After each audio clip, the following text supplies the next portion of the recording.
Weche manyien jatend piny Kenya men William Ruto owuok oko mar wacho ni tend Kenya kwanza biro siro ratiro mag ute fwambo e pacho kae ndiende maendi biro e kinde ma jatend migawo mar weche ohala Moses Kuria to pod dhi nyime gi jaro tije ute fwambo e pacho ka umo iye piny nyoko bi kwang' wuono e wi jaro tij jofwambo. Maendi biro e kinde ma doho bende ogolo chik makumo Moses Kuria kuom jaro, yanyo kata wacho weche maricho e wi jofwambo. To kaka Simpros Okinda leronwa matut e wachni.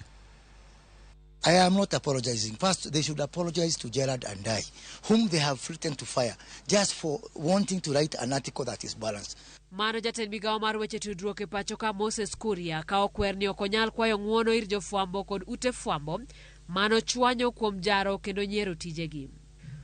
Kuria nochopo e komiti mar Senate kama ne idayo dhoge e wi wach mar modhi mitedogo mano donjo e pacho ka ma ok ochulnegi osuru. Kanotemo puodho wechene, Kuria wacho ni kata en osebedo jafwambo kendo ng'eyo tij fwambo moloyo kata moko kuom jofwambo e pacho ka.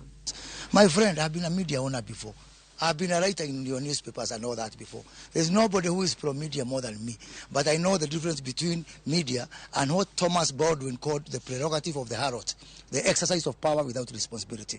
E kindeno jatend piny William Ruto owuok oko ka wacho ni tend Kenya kwanza biro dhi nyime gi siro tije jofwambo e pacho ka. We must defend the free media.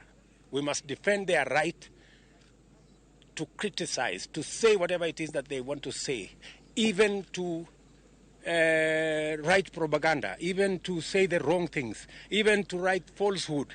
You know, we must defend that right.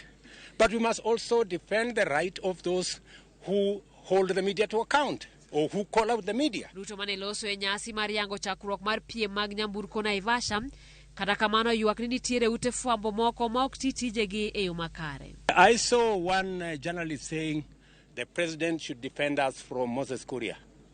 That's fine. I will do my bit.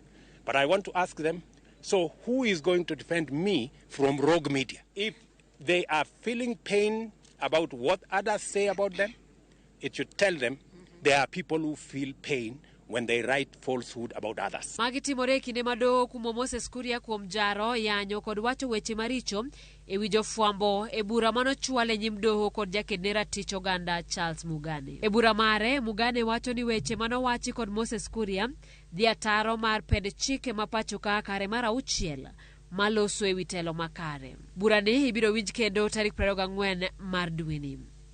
Simpros Okinda, Ramogi TV.